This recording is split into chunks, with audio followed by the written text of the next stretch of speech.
As Houthi attacks roil the Red Sea and Western air raids target the rebels, efforts to resolve Yemen's long-running conflict are stalled, promising greater devastation for a country on the verge of collapse. This report has more.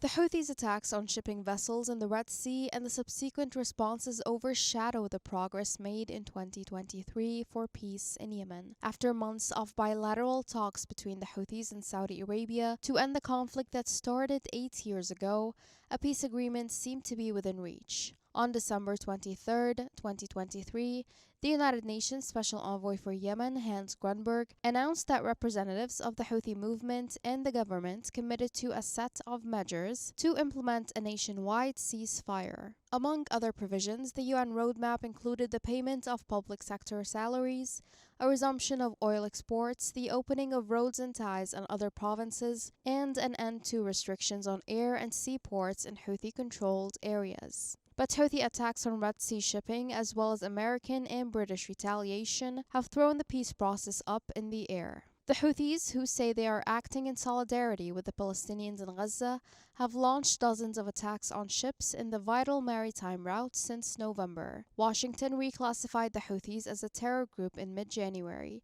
having revoked the label in 2021 to help humanitarian efforts and support diplomatic initiatives. Meanwhile, U.S. ally Saudi Arabia is engaged in a delicate balancing act as the world's largest oil exporter seeks to exit the protracted conflict. It has not joined a US-led naval coalition to dissuade Houthi attacks on commerce and has voiced great concern over the initial rounds of strikes by the US and Britain, urging restraint. However, even with Saudi Arabia abstaining from the crisis, peace in Yemen still seems far off. Due to worries about rewarding the Houthis for their strikes in the Red Sea, the international community is less likely to endorse a Yemeni peace process.